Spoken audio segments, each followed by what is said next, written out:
नमस्कार दोस्तों, news R India देख रहे हैं आप। आज 5 जुलाई है, रविवार का दिन है, यानी कि छुट्टी का दिन है। लेकिन खबरों से अपडेट रहना भी जरूरी है, इसलिए हम आपके लिए लेकर आए हैं ये 10 जरूरी खबरें जो आपको देश और दुनिया से बाखबर करेंगी।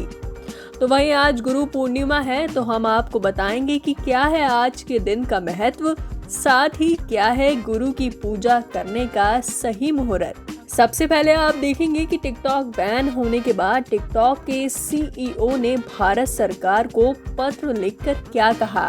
तो वहीं दिल्ली, मुंबई समेत देश के किन 6 एयरपोर्ट से कोलकाता के लिए 6 जुलाई से 19 जुलाई के बीच विमान सेवा पर रोक लगी है। साथ ही आप आगे देखेंगे कि चीन ने कोरोना के खिलाफ कैसे जीता महायुद्ध। तो वहीं अब सुशांत सिंह राजपूत को इंसाफ दिलवाने के लिए उनके पापा मैदान में उतर चुके हैं और सीबीआई की जांच की मांग भी की है। तो क्या है पूरी खबर, ये आप इस वीडियो में देखेंगे, लेकिन उसके लिए जरूरी है कि आप इस वीडियो को अंत तक जरूर देखें। और अगर आपने अब तक हमारे चैनल को सब्सक्राइब नहीं किया तो सबसे पहले आप इसे सब्सक्राइब कर दें, ताकि आप सबसे पहले देश और दुनिया की तमाम खबरें देख सकें।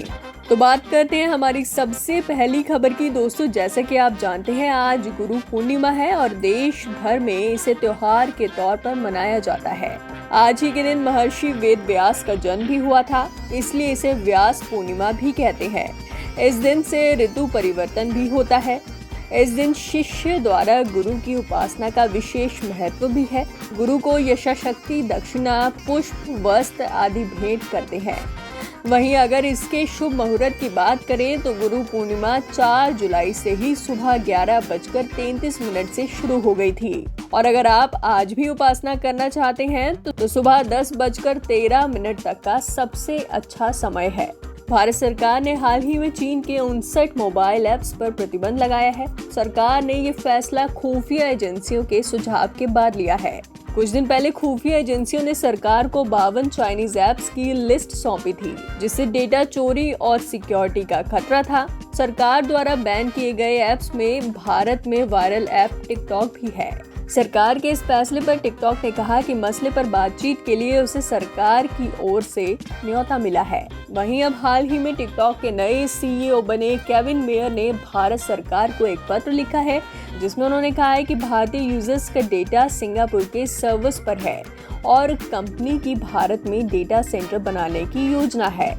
तो वहीं देश में कोरोना के मामले हर दिन नया रिकॉर्ड बना रहे हैं। स्वास्थ्य मंत्रालय की ओर से दिए गए आंकड़ों के मुताबिक पिछले 24 घंटे में कोरोना के 22,771 मामले सामने आए हैं, जो कि अब तक का सबसे ज्यादा आंकड़ा है। कोरोना वायरस ने पूरी दुनिया का हाल बेहाल कर दिया है। इस वायरस ने दुनिया के हर देश को अपनी चपेट में ले लिया है। दुनिया में सिर्फ एक देश ही ऐसा है जहां पहले महामारी भयंकर रूप से फैली और फिर उसे अच्छे से काबू भी कर लिया गया। चीन ने कोरोना के खिलाफ मजबूत इच्छा शक्ति दिखाई है। चाइना मीडिया का कहना है कि चीन सरकार और चीनी जनता ने कोरोना महामारी के खिलाफ लड़ाई में संयम और संकल्प का परिचय दिया है। चीन ने इस महामारी को हेल्थ इमरजेंसी माना। उसने अन्य प्रांतों और क्षेत्रों में संक्रमण को फैलने से रोकने के लिए राष्ट्रीय संयुक्त रोकथाम और नियंत्रण तंत्र स्थापित किए। इस दौरान चीन के लोगों ने अपनी सरकार का पूरा साथ दिया। खास बात यह है कि महामारी पर लगभग जीत हासिल करने के बावजूद चीन ने अपनी लड़ाई में कोई ढील नहीं बरती। चीन ने जब महामारी की पहली लहर को नियंत्रित कर लिया तो उसके बाद से चीनी जनता ने नए प्रकोप के लिए और ज्यादा सतर्कता बरती। यही वजह है कि आज चीन में नए घरेलू संक्रमणों की संख्या को लगभग 0 पर ला दिया है। तो वहीं अब अमेरिका के राष्ट्रपति डोनाल्ड ट्रंप के सबसे बड़े बेटे की गर्लफ्रेंड यानी कि किम्बर्ली गुइलफॉय कोरोना वायरस से संक्रमित पाई गई है। हालांकि डोनाल्ड ट्रंप जूनियर संक्रमित नहीं पाए गए हैं। डोनाल्ड ट्रंप जूनियर को डेट कर रही किम्बर्ली गुइलफॉय फॉक्स न्यूज टेलीविजन की पर्सनैलिटी रही हैं। किम्बर्ली गुइलफॉय माउंट रशमोर में अमेरिकी राष्ट्रपति के चौथे भाषण और जश्न की आतिशबाजी देखने के लिए दक्षिण डकोटा की यात्रा की थी। न्यूयॉर्क टाइम्स ने सूचना दी कि किम्बर्ली गुइलफॉय को कोरोना संक्रमण होने की जानकारी मिलते ही तुरंत आइसोलेट कर दिया गया था। तो वहीं कोरोना वायरस के चलते दिल्ली, मुंबई, पुणे, नागपुर, चेन्नई और अहमदाबाद से कोलकाता लैंड करने वाली फ्लाइट पर पाबंदी लगा दी गई है। ये प्रतिबंध 6 जुलाई से 3 हफ्ते के लिए लागू रहेगा। आपको बता दें कि दिल्ली, मुंबई, पुणे, नागपुर, चेन्नई और अहमदाबाद से कोई भी उड़ान कोलकाता लैंड नहीं करेगी। ये आदेश 6 जुलाई से 19 जुलाई तक लागू रहेगा, जब तक कि आगे के लिए आदेश नहीं आते। कोलकाता एयरपोर्ट डायरेक्टर की ओर से कहा गया है कि ये फैसला कोविड-19 की वजह से पश्चिम बंगाल सरकार की ओर से की गई अपील को ध्यान में रखकर किया गया है। कोरोना महामारी को देखते हुए सरकार ने जीएसटी टैक्स पेयर को बड़ी राहत दी है। अब मासिक और तिमाही आधार पर सेल्स रिटर्न फाइल करने में देरी होने पर 500 रुपए से अधिक जुर्माना नहीं देना होगा। GSTR 3B फाइल करने में देरी होती है तो हर रिटर्न पर सिर्फ 500 रुपए का जुर्माना लगेगा, इससे ज्यादा नहीं। फिलहाल ये नियम जुलाई 2020 तक लागू रहेगा। GST महीने में तिमाही या महीना खत्म होने के अगले 20 तारीख तक फाइल किया जा सकता है। नई घोषणा के मुताबिक 2017 से जुलाई 2020 के बीच लेट रिटर्न फाइल करने पर हर रिटर्न पर 500 रुपए का ही फाइन लगेगा, लेकिन रिटर्न फाइलिंग 30 सितंबर 2020 तक पूरा हो जाना चाहिए। तो वहीं ICAI ने CA के लिए होने वाली इस साल की परीक्षा को, जो मई माह में आयोजित होनी थी, कैंसिल कर दिया है। अब CA की मई की ये कैंसिल परीक्षा सीधे नवंबर वाली परीक्षा के साथ ही होगी। दोनों परीक्षाओं को मर्ज कर दिया गया है। जानकारी के लिए बता दें कि ICAI हर साल CA में एडमिशन के लिए साल में 2 बार परीक्षा आयोजित कराता है। एक बार मई के महीने में और एक बार नवंबर में एग्जाम होते हैं। इस बार की CA मई परीक्षा कोरोना की वजह से टलते टलते जुलाई तक पहुंच गई थी। अंततः CA मई की परीक्षा जुलाई में आयोजित होनी थी, लेकिन कोरोना की स्थिति में कोई सुधार न देखते हुए कैंडिडेट्स परीक्षा देने के इच्छुक नहीं थे। कई तरफ से इसका विरोध हो रहा था।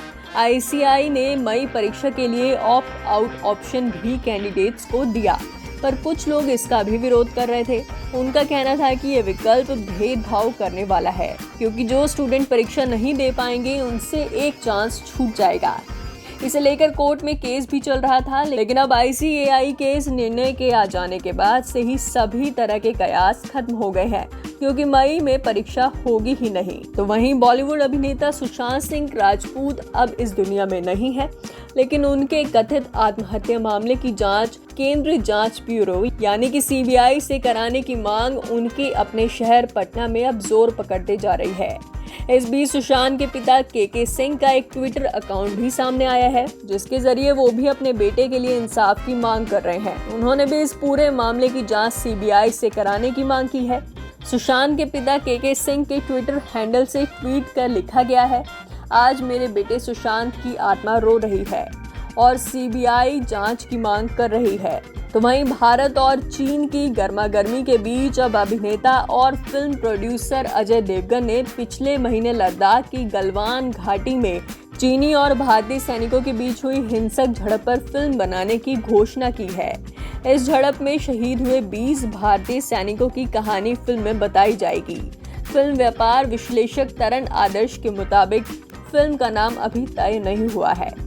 तो दोस्तों, ये थी आज की तमाम ज़रूरी खबरें। उम्मीद है आपको आज की वीडियो पसंद आई होगी। अगर आपको वीडियो पसंद आई तो इसे लाइक ज़रूर करें, साथ ही कमेंट कर अपना सुझाव भी दें।